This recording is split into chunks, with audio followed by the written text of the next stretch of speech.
Hello everyone, welcome back to my channel. இன்றைக்கி நம்ம என்ன வீடியோ பதிவு பார்க்க போகிறோம் அப்படின்னா, அருமையான ஒரு கார்டனிங் டிப்ஸ் தான் நம்ம பார்க்க போகிறோம்.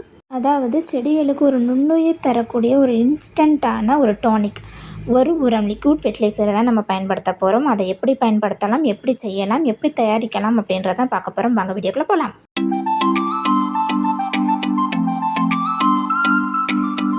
இந்த லிக்விட் ஃபெர்டிலைசரை நான் ரோஜா செடிகளுக்கு, மற்ற பூச்செடிகள், பிச்சிப்பூ இந்த மாதிரி ட்ரை பண்ணி பார்க்கும்போது அதிகமான பூக்களும் கொத்து கொத்தா பூக்களும் தர ஆரம்பிச்சது. சூப்பரான ரிசல்ட் தந்தது. நிறைய பேர் வீட்டில் மோஸ்ட்லி நம்ம ரோஸ், மல்லிகைப்பூ இதெல்லாம் வீட்டுக்கு கொண்டு வந்து பிறகு அந்த செடி ஹைட்டில் வளர்ந்துக்கிட்டே போகுமே தவிர பூக்கள் கொடுக்காது. ஸோ அந்த மாதிரி இருக்கிறவங்க கண்டிப்பாக அதை ட்ரை பண்ணி பாருங்கள். சூப்பரான அருமையான ரிசல்ட் தரும். இந்த ஃபெர்டிலைசரை எப்படி தயாரிக்கலாம் அப்படின்றதான் பார்க்கலாம். ஃபஸ்ட்டு ஒரு அகலமான பாத்திரமோ அல்லது ஒரு பக்கெட்டோ எடுத்துக்கோங்க. இப்போ 3 அல்லது 4 லிட்டர் வாட்டர் எடுத்துக்கோங்க. இதில் வரும் 50லேருந்து 70 மில்லி அளவுக்கு தோசை மாவு ஒரு சின்ன கப் அளவுக்கு நீங்கள் எடுத்துக்கோங்க.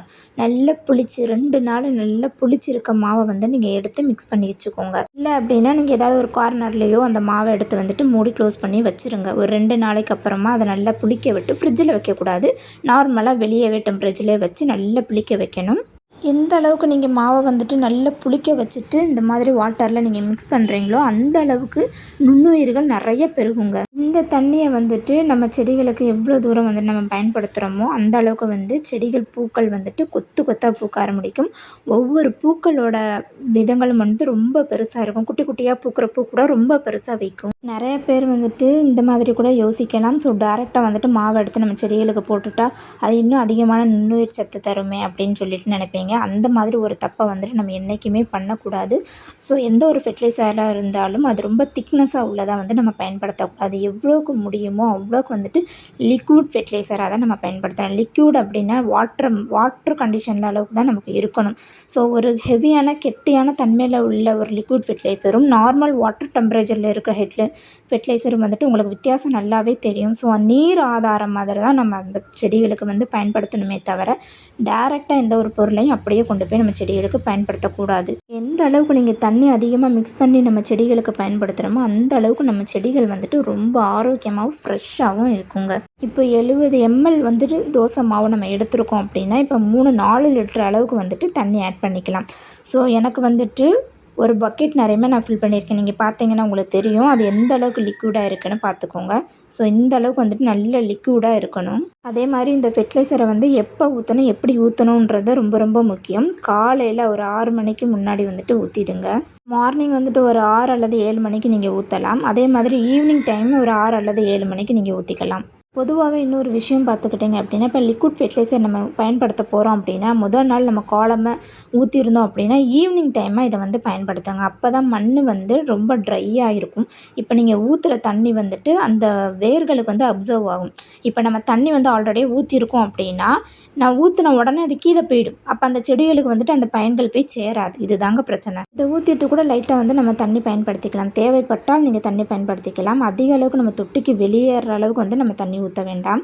ஸோ ஏன்னா நம்ம போடுற ஃபெர்டிலைசரோட நமக்கு அந்த சத்து கிடைக்காம போயிடும் இல்லையா. ஸோ அதுக்காக பிச்சி எல்லாம் பார்த்திங்கன்னா நிறைய திளிர் விட்டுருக்கு பாருங்கள். உங்களுக்கே அந்த ரிசல்ட் நல்லாவே தெரியும். ஒரு தொட்டிக்கு 1 டம்ளர் அல்லது 2 டம்ளர் கூட நீங்கள் பயன்படுத்தலாம். வாரத்துக்கு எத்தனை முறை பயன்படுத்தலாம்னு பார்த்துக்கிட்டிங்கன்னா 2 நாளைக்கு ஒரு முறை இந்த புளிச்ச மாவு தண்ணியை நம்ம பயன்படுத்திக்கிறலாம். ஸோ வாரத்துக்கு 3 தடவை நீங்கள் தாராளமாக பயன்படுத்திக்கலாம். இந்த மாதிரி பயன்படுத்தும் போது 1 வீக்லேயே உங்களுக்கு நல்ல துளிர்கள் வைக்க ஆரம்பிக்கும், மொட்டுக்களும் வைக்க ஆரம்பிக்குங்க. இதை அப்படியே மல்லி செடி, பிச்சி செடி, எந்த மாதிரி செடி, பூக்கள் உள்ள செடிகள் அனைத்துக்குமே நீங்கள் தாராளமாக பயன்படுத்தலாம். அவ்வளோ அதிகமாக துளிர்களும் மொட்டுக்களும் வைக்குங்க. அதே மாதிரி பார்த்திங்கன்னா செம்பருத்தி செடி, ஜாதி மல்லி செடி எல்லா செடிகளுக்குமே தாராளமாக பயன்படுத்தலாம். இன்னொரு முக்கியமான விஷயம் என்னென்னு பார்த்துக்கிட்டிங்கன்னா ஜவ்வந்திக்கு கூட நம்ம பயன்படுத்தலாம். இந்த மல்லி செடியெல்லாம் ட்ரிம் பண்ணி விடும்போது அந்த ட்ரிம் பண்ணி விட்டதுலேருந்து உங்களுக்கு புதுசாக நியூவாக ஒரு துளிர் வருது பார்த்திங்களா, அதில் ஃபுல்லுமே உங்களுக்கு தாராளமாக மொட்டுக்கள் வைக்குங்க. இந்த மாதிரி புது துளிர்கள் வரும்போது இந்த மாதிரி ஊட்டச்சத்தான நம்ம ஃபெர்டிலைசரை பயன்படுத்தும் போது பூக்கள் வந்துட்டு வேகமாகவே வைக்க ஆரம்பிக்கும். இது நான் ரோஜா செடி, பிச்சி செடி எல்லாத்துக்குமே நான் பயன்படுத்திட்டு தான் உங்கள்கிட்ட நான் ரிசல்ட்டு சொல்கிறேன். அவ்வளோ அருமையாக பூக்கள் கொடுக்குது. This video sponsor by Moto shopping. இந்த ஷாப்பிங்கை நம்ம கிச்சனுக்கு தேவையான நம்ம வீட்டுக்கு தேவையான அனைத்து பொருட்களும் பெஸ்ட்டான முறையில் நம்ம ஆர்டர் ப்ளேஸ் பண்ணிக்க முடியும். உங்களுக்கு லிங்க் தேவைப்பட்டது அப்படின்னா டிஸ்கிரிப்ஷனில் லிங்க் கொடுத்துருக்கோம். உங்களோட ஆர்டரை உங்களுக்கு பிடிச்சமான விதத்தில் ஆர்டர் பண்ணிக்கலாம். Happy shopping.